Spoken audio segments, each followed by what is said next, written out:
Hello guys, this is Kevin K from Emerge from Sugarloaf UMC, and I'm so thankful that we have the opportunity to join online and that we have the opportunity to continue our Crush series online. Thank you guys so much for joining us tonight, and we're going to be continuing our Crush series. And if you were with us in week one of our Crush series, we talked about failure. We talked about not letting failure define our lives, but letting it refine our lives. And then we talked about in our week 2 Crush series, we talked about big questions and we talked about suffering. Why does a good God allow bad things to happen? And so this week, we're going to continue our Crush series, and it's pretty fitting because the world right now is a little chaotic. The past 7 days have been absolutely crazy. So many things are changing left and right with the coronavirus and everything going on. If you've been to a Walmart or a grocery store recently, it is mayhem. It looks like a zombie apocalypse out there. There's no toilet paper, there's no bread, there's no hand sanitizer. All the shelves look like it is insane. And for as long as I've been alive, and probably for as long as you guys have been alive, I've never remembered anything like this ever happening. I mean, this is really a nation change and a global change. And we've been encouraged to self-quarantine, to isolate, can't hang out with groups more than 10. So it is constantly changing. Sports are being canceled, schools are being canceled. Everything seems like it's being canceled left and right and left. And I think throughout this weird new season of life, it can be pretty crushing because there's, I bet, a lot of fear going on, a lot of emotions going on, a lot of disappointment, a lot of anxiety. And so we're going to unpack that a little bit tonight because I think that schools are being canceled. And so if you really enjoy school and you don't get the opportunity to go to school, that can be pretty crushing. Maybe you really like hanging out with your friends and now you're not getting the opportunity to do that. And so maybe you're a little disappointed. Maybe your sports season got canceled or your big sports game got canceled. Maybe you play basketball and that got canceled, softball, lacrosse, soccer, and maybe you don't get to do that anymore for this next season. Maybe it was that your spring break plans got canceled. Maybe you're supposed to go to the beach or to the mountains and you can't do that anymore. And maybe if you're a really extroverted, really outgoing person who loves being around people and that really fuels you up, you don't get to do that anymore. So maybe a lot of depression maybe comes with that in terms of just being lonely and not being around people. And so I think through this season, there can be a lot of disappointments, a lot of fear, fear of the unknown. What is going to happen with this? Nothing like this has really ever happened. So what's going to happen in the future with this virus? What's going to happen with our country? And we just really don't know the outcome, right? So fear of the unknown, fear of the future are big things during this time. Anxiety around that, big things. And so the first thing I want to say is that God is still in control. God is still sovereign. He is still the good God, just like he was yesterday, just like he is today, and just like he will be tomorrow and forever on. And this global pandemic surrounding the coronavirus, it didn't scare God. It didn't surprise God. He's still in control of everything. He's still outside of time, and he's still with us. And so I'm going to share the verse that we read last week for our week 2, talking about big questions and suffering, and it really still applies to this week and to what's going on in our world today. It's Psalm 34:18, and it says, God is close to the brokenhearted and saves those who are crushed in spirit. The Lord is close to us. He still is. And that hasn't changed, and he's going to walk with us through this new season of life, just like he would if we were still going to school, if we were still playing sports, if we were still really interacting with a ton of people. And I'll be honest, for me personally, when this was all kind of happening, going down, last Wednesday, Thursday, Friday, I was a little crushed myself and just feeling a lot of disappointments and a little fear because it started, last week. I'm a huge sports guy. I love sports, love to play sports, love to watch sports, love to go to sporting events. And the NBA got canceled. Oh man, I love watching the NBA, especially NBA playoffs. It got canceled. And I was like, oh, this is crushing, right? And then March Madness got canceled. Oh my goodness, that was not fun. March Madness, I have filled out a bracket every single year since I was probably 4 or 5. My family always does it. This will be the first year that I won't get to fill out a March Madness bracket.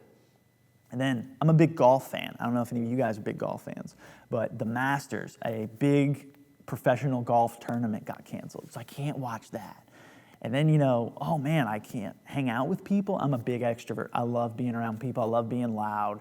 And I love social gatherings, and can't do that anymore. I can't even go out and play basketball myself because all the gyms are closed, right? And it just seems like everything is getting canceled left and right, and that fact that we might not actually gather together in a church building, that's tough to swallow, right? And it was really scary for me to start when all this coronavirus stuff was starting. But I was talking to one of my friends over the weekend, and as I was talking to her, I realized something. I realized that my moments of deep growth, the moments where I grew the most in my faith, the moments where I matured the most in my faith, the moments where I felt the Lord so closely, was when I was thrown into, or when I entered into different seasons of change, different seasons of really unfamiliarity, or different seasons of really uncomfortable things, right? When I was in college, I worked at 3 different summer camps, and I was born and raised in Georgia, went to school in Georgia, and so when I felt the Lord calling me to work at different summer camps in Florida, Ohio, and Michigan, I was really scared, and I was like, I don't know why the Lord's calling me to go to these different places that I don't really know anybody and I know nothing about, but I still went into those seasons not knowing what was going to happen, not knowing why I was called, not knowing what the Lord was going to do. And in those seasons, those are the seasons of my life I look back on where I grew the most. And it was scary. There was a lot of change involved, but those are some of the best seasons of my life. And so throughout this new season of life, God is not hidden, God is not quiet, and God still wants to speak to you. God is not scared of self-quarantine or isolation. Like, God's not up in heaven thinking, oh my goodness, my kingdom work is going to be paused. All the work that I had planned is going to be paused. No, he's not thinking that. God has used isolation before. He has used kind of quarantine before. If you think about the Apostle Paul, he wrote most of the New Testament that we still read today while he was under arrest and while he was in prison. God used isolation, and the Apostle John, he wrote the entire book of Revelation, the last book in the Bible, while he was exiled for his faith on an island. So God has used this before in terms of isolation, and he's not going to be quiet. He's not hidden. He is close to the brokenhearted, and he's going to save those who are crushed. And so throughout this next weird season of life, we need to put our trust and our hope in God, because he has still plans for our future. He still has promised us a hope and a future, and he's not afraid of what's going to happen. He's going to use it for our greater good. And so I'm going to read a verse. And this is from James 1, verse 12.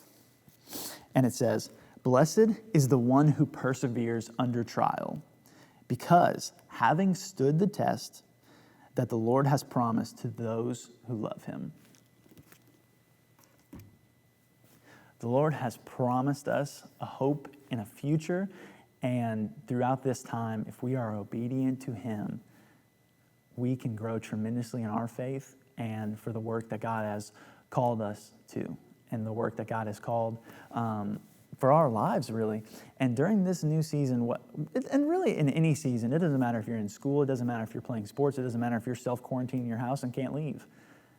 God still wants to grow your personal relationship with him.